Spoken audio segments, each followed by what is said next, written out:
हरे कृष्णा मनुष्य जीवन का परम लक्ष्य है भगवान श्री कृष्ण की प्रेममयी भक्ति पाना।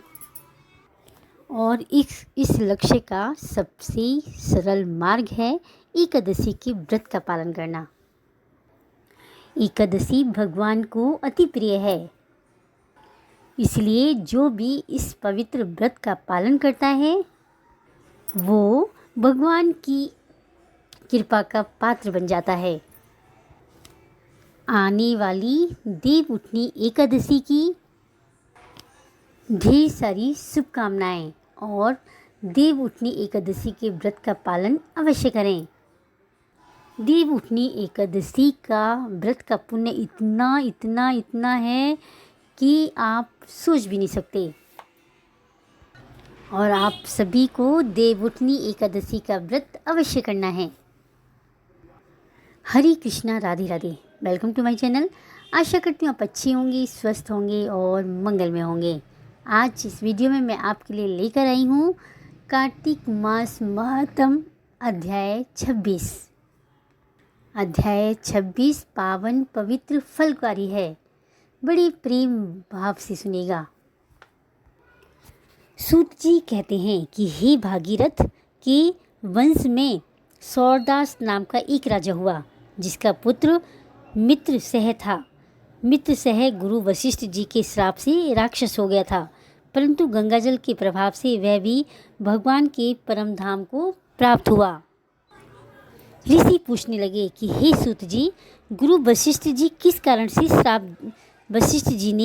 किस कारण से श्राप दिया, सो आप कृपया करके यह कथा विस्तार पूर्वक कहिए। तब सूत जी कहने लगे कि हे ऋषियों, एक समय अति धर्मज्ञ राजा सौरदास कुछ साथियों सहित शिकार खेलने के लिए वन में गया। वहाँ पर अनेक मृगों का शिकार किया। फिर भूख तथा प्यास से दुखित हो राजा नदी के तट पर आया। यहाँ पर उसका पुत्र मित्रसह नित्य नियम करता था। राजा ने रात्रि वहीं पर बिताई। प्रातःकाल होते ही वहाँ से उठकर फिर शिकार की तलाश में चल पड़ा। कुछ दूर जाकर राजा ने देखा कि पर्वत की कंदरा में एक व्याघ्र और व्याघ्री मैथुन कर रही हैं। राजा ने उनको देखते ही धनुष पर बाण चढ़ाया और उन पर छोड़ दिया। बाण के बगते ही व्याघ्री घायल होकर वहीं पर गिर पड़ी और फिर थोड़ी देर के बाद मर गई। जब व्याघ्र राक्षस रूप धारण कर बड़ी क्रोध में आकर कहने लगा कि हे राजन, तुमने मेरे साथ बड़ा अन्याय किया है, इसका बदला मैं तुमसे अवश्य लूँगा। ऐसा कहकर वह राक्षस अत्यंत दुखित हुआ। तत्पश्चात राजा ने अपनी नगरी में आकर संपूर्ण वृतांत मंत्रियों से कहा। कुछ समय बीतने पर राजा सौरदास ने मुनियों को बुलाकर अश्वमेघ यज्ञ किया और गुरु वशिष्ठ जी ने विधि पूर्वक ब्रह्मा आदि देवताओं को हवि देकर यज्ञ समाप्त किया। फिर स्नान करने के बाद नदी के तट पर चले गए। इतने में ही वही राक्षस, जिसकी राक्षसी को राजा ने वन में मार दिया था, क्रोधित होकर अपना बदला लेने के लिए वहां पर आया और गुरु वशिष्ठ जी को वहां पर न देख उन्हीं का रूप धारण कर राजा से कहने लगा कि हे राजन, हम मांस खाएंगे, अतः हमारे लिए मांस बनवाओ। हम इस स्थान पर स्नान करके अभी आते हैं। इतना कहकर वह वहाँ से चला गया।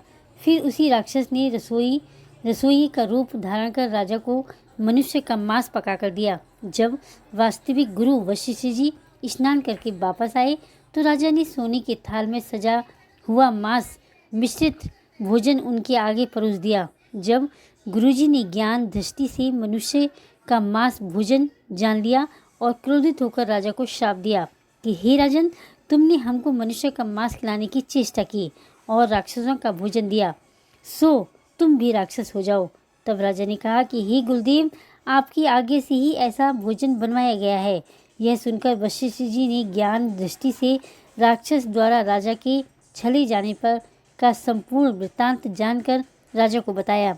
तब राजा ने भी क्रोधित होकर अंजलि में जल भर लिया और कहा कि आपने अकारण मुझे श्राप दिया है, इस कारण मैं भी आपको श्राप देता हूँ कि जब राजा श्राप देने के लिए तैयार हुआ तो उसकी रानी दमयंती कहने लगी, आप क्षत्रिय के पुत्र हैं, क्रोध को त्याग दें। जो भोग आपके भाग्य में लिखा है आपको भोगो। जो मनुष्य गुरु से हुंकार तुंकार करता है वह वन में जाकर ब्रह्म राक्षस होता है। स्त्री के वचनों को सुनकर राजा क्रोध त्याग कर विचारने लगा कि अब क्या करना चाहिए। फिर राजा ने उस जल को जो ही अपने पैरों में डाला तो ही उसके पैर काले पड़ गए। इसी कारण वह राजा कालमासापाद के नाम से विख्यात हुआ। तत्पश्चात राजा गुरुजी के चरणों पर पड़ गया और क्षमा मांगने लगा। तब वशिष्ठ जी ने कहा, क्योंकि यह पाप तुमसे अनजाने में हुआ है, अतः इसकी श्राप का प्रभाव केवल 12 वर्ष तक रहेगा। इसके बाद तुम अपने असली रूप में आ जाओगे और अनेक वर्ष तक राज्य भोग कर गंगाजल के प्रभाव से ज्ञान प्राप्त करोगे। तब भगवान की सेवा करते हुए अंतकाल में परम शांति को प्राप्त हो जाओगे। इतना कहकर गुरु वशिष्ठ जी अपने आश्रम को चले गए और राजा राक्षसी देह को प्राप्त हो गया। वह भूख प्यास से दुखी हो निर्जन वन में फिरने लगा। वहाँ वह अनेक कष्टों को सहन करता नर्मदा नदी के तट पर आया और वहाँ भी पशु पक्षी मनुष्य सर्प आदि खाकर विचरण करने लगा। संयोगवश एक दिन नर्मदा नदी के तट पर घूमते हुए स्त्री सहित स्मरण करते हुए एक मुनि को देखा। भूख से पीड़ित होने पर जैसे ही व्याघ्र मृग को देखा भूख से पीड़ित होने पर जैसे ही व्याघ्र मृग को पकड़ लेता है उसी प्रकार उसने मुनि को पकड़ लिया। उसकी स्त्री ने जब अपने को राक्षस के हाथों में देखा तो वह राक्षस देहधारी राजा के आगे हाथ जोड़कर विनय पूर्वक बोली कि आप मेरे पति को मत मारो। आप वास्तव में राक्षस नहीं वरन सूर्य कुल उत्पन्न मित्रसह नामक राजा हो। मेरा पुत्र अभी बालक है, अतएव मैं बिना पति के इस वन में कैसे निर्वाह करूंगी। अतः तुम मेरे पति के प्राण दे दो, दान में दे दो।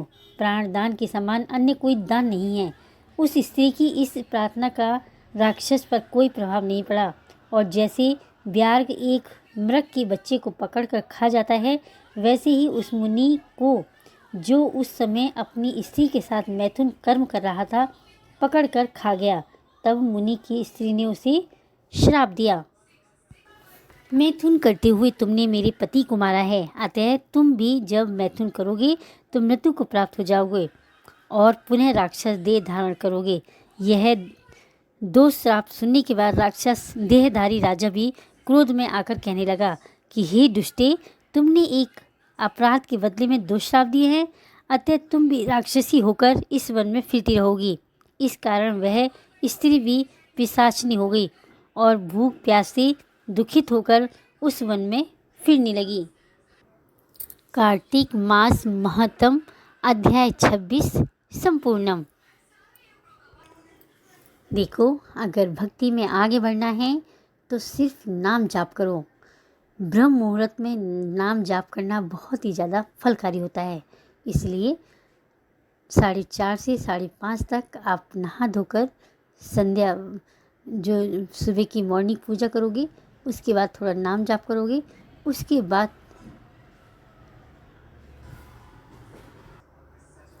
हे श्री हरि, कहानी अधूरी हो तो पूरी करना, पूरी हो तो मान रखना, कहनी सुननी सभी की मनोकामना पूर्ण करना। अगर वीडियो आपको अच्छी लगी हो और ज़रा भी आपके लिए उपयोगी हो तो प्लीज़ लाइक करें, कमेंट करें, मीनूज़ लाइफ स्टाइल को सब्सक्राइब करें। राधे राधे।